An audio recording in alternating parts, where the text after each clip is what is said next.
Good morning, good afternoon, good day, wherever you are on this planet. This is Would-Be Farmer in Central Florida, specifically near Crescent City in South Putnam County. We are enjoying a wonderful spring day here, hanging out with my dog buddy. That's the buddy dog. Say hi, buddy, you're a star. There you go.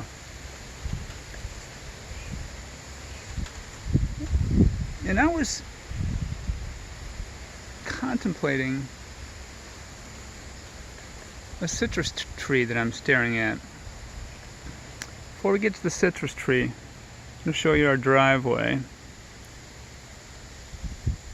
To the right of the driveway, as we look at it, is a ridge. Water comes down the ridge. We get excessive rainfall. You can actually see a little water in that ridge.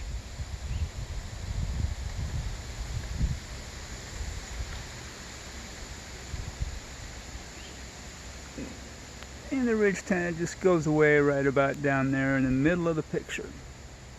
And there's the ridge no more. Let's go back to this citrus tree I'm talking about.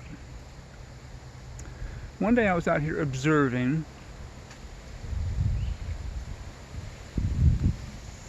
and I noticed this tree.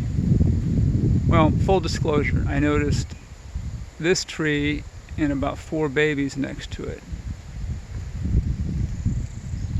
And not being an expert plant dude, I did some research and I thought that's a citrus. Sure enough that is a citrus. Is it a sweet tangerine? Maybe. Is it a sour orange? Maybe. I'm leaning towards the sweet tangerine because that's the optimistic kind of fella I am. But as I was sitting here today, and oh, by the way, that wasn't planted to my knowledge by anyone. I don't think it would be a good spot to plant a citrus tree. And the typical mentality of planting fruit trees is full sun, and this is not full sun. It's in the canopy of some oaks. And there's a pine to the right of it a little bit. This driveway. So I just can't believe someone would plant citrus right there. Especially the way the several others were growing around it. So anyway, today I was looking at it and thinking, no one's watered that. No one's brought a hose out there. This thing has survived several freezes. Certainly it's not grafted, so there's not freeze-resistant, disease-resistant rootstock. It's not a cyan grafted onto a sour orange rootstock. So how did this thing survive? It was getting all its needs. It was getting water from that ditch. There are times when we don't have any rain for 2 weeks, 20 days. I'm sure probably been 3 weeks or so. We had a month this winter where I think we got maybe an inch.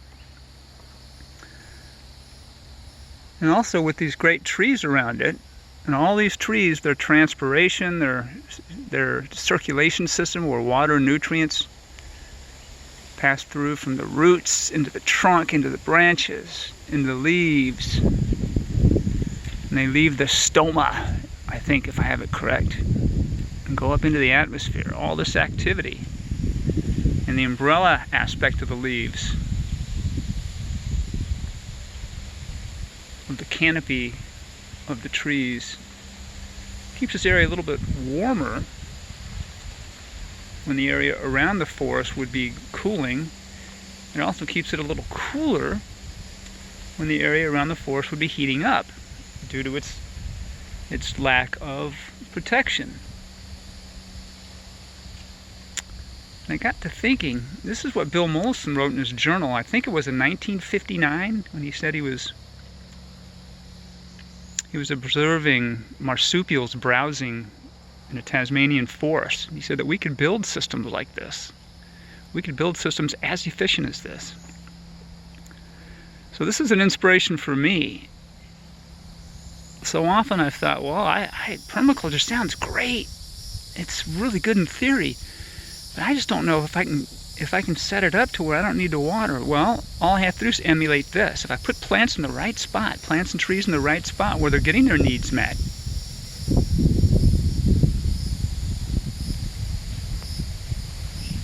Huh.